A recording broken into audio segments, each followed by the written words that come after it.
আসসালামু আলাইকুম। আশা করি সকলেই ভালো আছেন। সকলের সুস্বাস্থ্য কামনা করে আরও একটা রেসিপি নিয়ে হাজির হয়ে গেলাম। আর এরকম সিজনাল মজাদার রেসিপি কিন্তু আমরা সবাই খেতে পছন্দ করি। তো চলুন দেখি আমি কি রান্না করে নিয়েছি। তো এখানে আমি আপনাদের সাথে খুব সহজ একটা রেসিপি আর খুব সহজভাবে তৈরি করে দেখাবো। যারা সবসময় দেখা যায় যে পাতলা খাবার খেতে, পাতলা ঝোলের বা মশলা কম খেতে পছন্দ করে, তাদের জন্য এটা আমার মনে হয় যে পারফেক্ট একটা রেসিপি হবে। তো চলুন দেখি আমরা কিভাবে তৈরি করে নিয়েছি। এখানে আমি কিছু সিমের বিচি নিয়েছি। সিমের বিচিগুলো আমি মেপে নিইনি, পরিমাণ মতো যার যতটুকু আসলে লাগে ওইরকম পরিমাণে নিয়ে নেবেন। তো আমি এরকম আমার প্রয়োজন অনুযায়ী নিয়ে নিয়েছি। তারপরে সেগুলো আমি এগুলো পানি দিয়ে ভিজিয়ে রেখে দেবো কয়েক ঘন্টার জন্য। আর পানি দিয়ে ভিজিয়ে রাখলে কিন্তু ফুলে যায়, তখন ছুলিয়ে নিতেও একটু সহজ হয়, নরমও হয়। তো দেখুন ফুলে কিন্তু হয়েছে, অনেক বড় হয়ে গিয়েছে। তো এখন আমি এরকমভাবে হাত দিয়ে ছুলে ছুলে সবগুলো খোসা ছাড়িয়ে নিচ্ছি। খুব সহজে কিন্তু উঠে আসে। একটু ভিজিয়ে রাখতে হবে, তা নাহলে দেখা যাবে যে শক্ত, হাতে ব্যথা হয়ে যাবে। তো আমি সবগুলো এভাবে ছুলিয়ে নিয়েছি। মাশাআল্লাহ, দেখতেও যেমন, খেতেও কিন্তু তেমনই হয়। তো সিমের বিচি আমরা সকলে জানি যে অনেক মজাদার একটা খাবার। তো দেখুন খোসাই কিন্তু বেশি হয়ে যায়, এর জন্য সিমের পরিমাণটাকে একটু বেশি করেই নিতে হয়, কারণ খোসা ছুলানোর পরে দেখা যায় যে অল্প হয়ে যায়। তো এখানে আমি একটা আর মাছ নিয়েছি। আর মাছটা ভালোভাবে পরিষ্কার করে ধুয়ে এরকমভাবে নিয়ে নিয়েছি। তো এখন আমি একটা বাটির মধ্যে মশলা, মানে গুঁড়ো মশলাগুলো যেগুলো, সেগুলোই এখানে হাফ চা চামচ, 1 চা চামচের মতো হলুদ গুঁড়ো দিয়েছি। আর 1 চা চামচ থেকে একটু কম ধনিয়া গুঁড়ো দিয়েছি। আর 1 চা চামচের আর একটু কম মানে হাফ চা চামচের মতো মরিচের গুঁড়ো দিয়ে দিব। কারণ জালটা যার যার পরিমাণ অনুযায়ী দেবেন। আমার বাসা জাল কম খায়, তাই আমি জালটা কম করে দিয়ে দিচ্ছি। আর দিয়ে দিচ্ছি জিরার গুঁড়া 1 চা চামচ।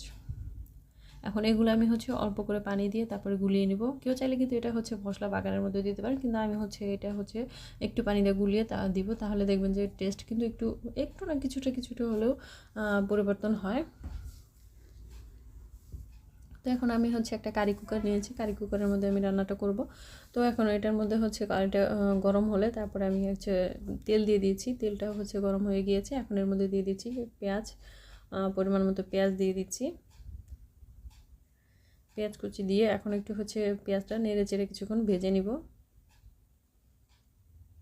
এত বেশি ভাজবো না, কিন্তু জাস্ট একটু পেঁয়াজটা হালকা ভাজা হয়ে গেলে তারপরে আমি এর মধ্যে অন্যান্য জিনিসগুলো অ্যাড করব।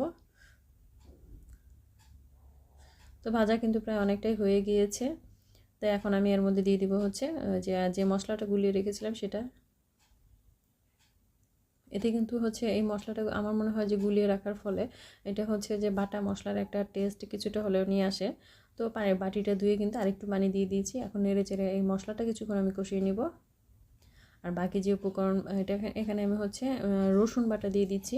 আর কেউ চাইলে কিন্তু এখানে আদা বাটা দিতে পারেন, কিন্তু আমার মাছের মধ্যে আদা বাটাটা আমার বাসায় কেউ পছন্দ করে না, এর জন্য আমি আদা বাটাটা দিচ্ছি না। তো আপনারা চাইলে দিয়ে নিতে পারেন। আর দিয়ে দিচ্ছি পরিমাণ মতো লবণ। এখন নেড়ে চেড়ে ঢাকনা দিয়ে ঢেকে কিছুক্ষণ আমি রান্না করে নেব। এটা কষিয়ে নিব আর কি। মশলাটা ভালোভাবে যত কষানো হবে তাহলে কিন্তু রান্নাটাও ততটাই মজা হয়। আর দেখুন তেলটা কিন্তু উপরে উঠে আসছে। এখন আমি দিয়ে দিচ্ছি মাছগুলো। এখন আমি মাছটা দিয়ে ভালোভাবে নেড়ে চেড়ে কষিয়ে নিব, কষিয়ে রান্না করে নেব। আর মাছ কিন্তু এত বেশি নাড়াচাড়া করা যায় না, নাড়াচাড়া করতে গেলে কিন্তু ভেঙে যায়। আর কেউ চায়, অনেকে হয়তো ভাবতেছেন মাছটা আমি ভেজে নিলাম না। আসলে আমার কাছে এরকম ক্যাটফিশ জাতীয় মাছ ভেজে না রান্না করে বেশি মজা লাগে। তো এটা আসলে যার যার ব্যাপার, যে কেউ ভাজা মাছ খেতে পছন্দ করে আর কেউ ভাজাটা খেতে পছন্দ করে না। তো আমার কাছে আবার সব কিছুই ভেজে তারপরে রান্না করা, সেটা আমি কখনো খেতে পারি না বা ভালোও লাগে না। তো এরকম আমি এখন কারি কুকারটা কিন্তু মিডিয়ামে দিয়ে তারপরে মাছটা কষিয়ে নিয়ে নিব। অনেক সময় আছে দেখা যায় যে টাটকা মাছ, ওটা কিন্তু দেখা যায় কষিয়ে রান্না করলেও, মানে যে কোনো মাছ, সেটা রুই মাছ হতে পারে বা যে কোনো মাছ, এরকম টাটকা টাইপের মাছ হলে কিন্তু সেটা কষিয়ে রান্না করলেও খেতে কিন্তু খুবই ভালো লাগে। তো একবার আপনারা একটু এরকমভাবে খেয়ে দেখেন, তাহলে বুঝতে পারবেন। তো এরকম আমি ঢাকনা দিয়ে ঢেকে কিন্তু কয়েকবার মাছ উল্টিয়ে পাল্টিয়ে দিয়ে নিচ থেকে যদি লেগে যায় এর জন্য উল্টিয়ে দিয়ে তারপরে কষিয়ে নিয়েছি। আর তেলটা উপরে চলে আসছে। এখন আমি এর মধ্যে দিয়ে দিচ্ছি সিমের বিচিগুলো। আর সিমের বিচিগুলো আমি আবার ধুয়ে নিয়ে কিন্তু পরিষ্কার করে নিয়েছি। আর সিমের বিচি দিয়ে কিন্তু নেড়ে চেড়ে দেবো না, তাহলে মাছগুলো ভেঙে দেবে। জাস্ট এরকম হচ্ছে কারি কুকারের ইয়াটা তুলে একটু ঝাঁকানি দিব, তাহলে হচ্ছে দেখা যাবে সিমের বিচিগুলো নিচে চলে যাবে আর হচ্ছে মাছগুলো উপরের দিকে চলে আসবে। তো এরকমভাবে আমি হচ্ছে কষিয়ে নিচ্ছি, ঢাকনা দিয়ে ঢেকেই কিন্তু আমি হচ্ছে কষিয়ে নিচ্ছি, তাহলে দেখা যাবে সিমের বিচিগুলো খুব সুন্দরভাবে কষানো হয়ে যাবে।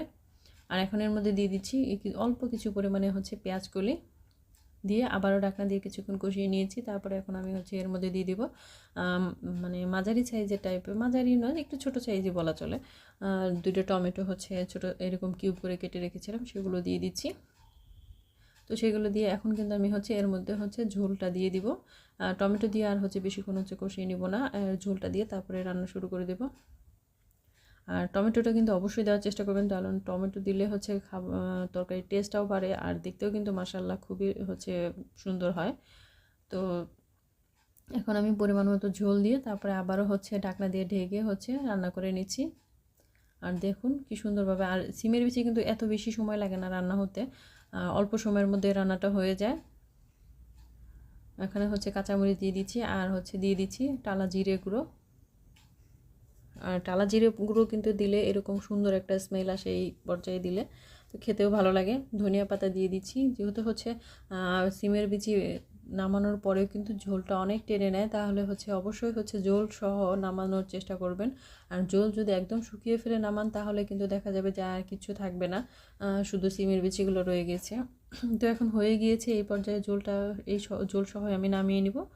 তো দেখুন ঝোলটা আমি কতটা পরিমাণে ঝোল কিন্তু সহজ নামিয়ে নিয়েছি, তারপরে দেখুন হচ্ছে এরকম শুকিয়ে গিয়েছে, কারণ হচ্ছে বেশি সব ঝোল টেনে নিয়ে নিয়েছে।